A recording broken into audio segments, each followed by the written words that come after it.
when he reaches his peak, and in the next 2, 3, 4 years, we want to be there with him, and we want to be a team that's consistently in the playoffs. And as he can grow and lead us and direct us to the championship level, he's at his best, and we're at our best. So during that time window, for us, starting here with the season, we want to move forward and have success at every opportunity. Wolves president Gersson Rosas, our guest out here on Mackey and Judd with Ramie, live from the Minnesota State Fair. I want to go back, actually, before you were hired and the interview process. I read a pretty in-depth article about what that was like, and it was a pretty unorthodox way that they went about interviewing you and the other candidates, with a heavy emphasis on diversity, of involving women, of involving minorities. When you're applying for a job, yes, you want to impress, but at the same time, you want to make sure it's someplace that you want to be and that you can succeed. How impressed were you with the process of the interview before you were even hired by the Timberwolves? Absolutely. I've been in multiple processes, and this one was a very inclusive process. The individuals that were involved from top to bottom. For me, alignment is a huge piece of the foundation to have success. And in order to be successful, not only in the NBA but in any league, you got to be together. It's not done by one individual. And having a guy like Ethan and what he brings to the table on the corporate side, and Ryan Saunders and what he does on the coaching side, we need to work together. This is it's a competitive landscape. You got to be able to maximize your resources. You have to have a common vision, common philosophy, and common goal. And this organization, through that process, really showed it. Ownership was unbelievable. They're hungry. I know our fans want something of substance. Ownership wants something of substance, and Glenn Taylor doesn't get the credit he deserves. But what we're building on the court and off the court with our staff, the investment, the commitment that's been done to it, it's meant the world to me. And that's the reason why I'm here, because they want to do something special and they want to do something that's never been done. Gersson, what is your favorite ingredient that you learned or picked up in Houston? I know there's probably 100 of them, but what's the one that you think is the most important? You know what? It's unity. I mean, in the past, I've been on teams that have had a lot of talent but hadn't been together. And we've been on teams that have had less talent but have been together. And the ability to maximize your resources, and whether it's on the court or off the court, it's something that's night and day in terms of the impact. But also questioning the norm. Why do we do what we do? Whether it's in sports or in business, the focus of, is there a better way to do it? Is there something we're not thinking about? And it plays into what you mentioned in terms of diversity. Like, you don't want to have blind spots, and you don't do this by yourself. This is not a one man job. You build the best staff you can on the court as a team and off the court, and you try to do everything you can to be successful day in and day out. You got to get the little things right in order to get the big things right. Let's go back to Cat. With how good he is, and how important he is to the franchise now and in the years to come, how do you go about philosophically deciding how much to involve him? Because you often hear coaches and executives say, Yeah. he's a player and he's just a player, but it seems like in this league, if you have somebody really special, the involvement of that player probably transcends what we're used to as fans of seeing. What's the decision on when to talk to him about things and perhaps involve him more than you would just a guy from the roster? No, I think that's a great question, and it's a players' league. The reality of the NBA, 5 players on the court, they play both ends. They impact the game at such a high level. We had a lot of success in Houston by involving our guys. It's often misconstrued.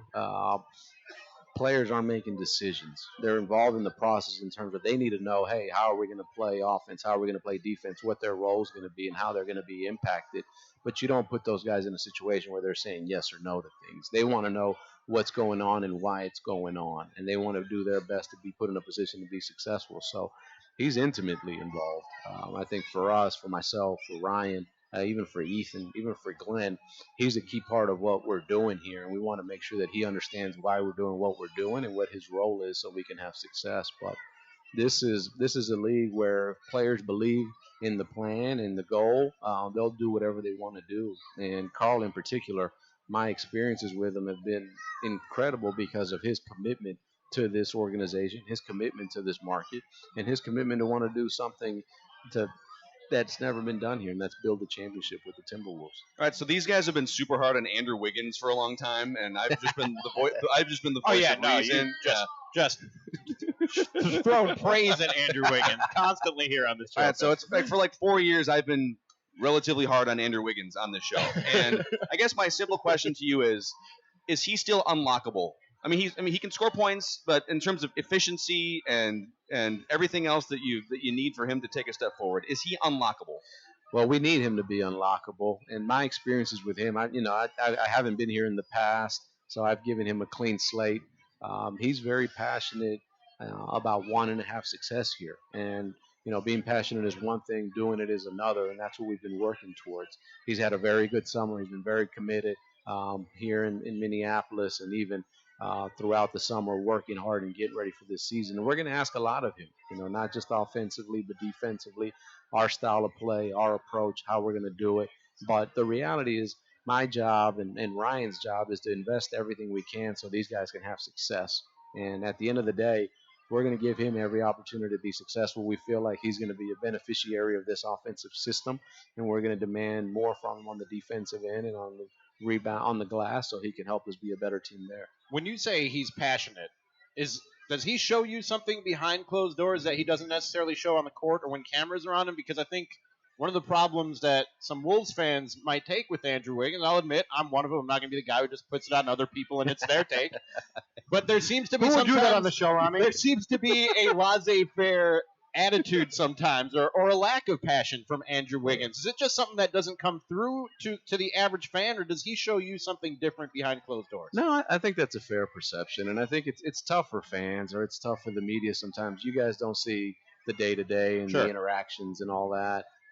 But to be, just to argue his side of it, he's had multiple coaches during his time here, multiple offensive system, multiple defensive system. We need to build some continuity about him. There's certain things that he can control that he can do better, and he's committed to that. We've had some hard conversations with him.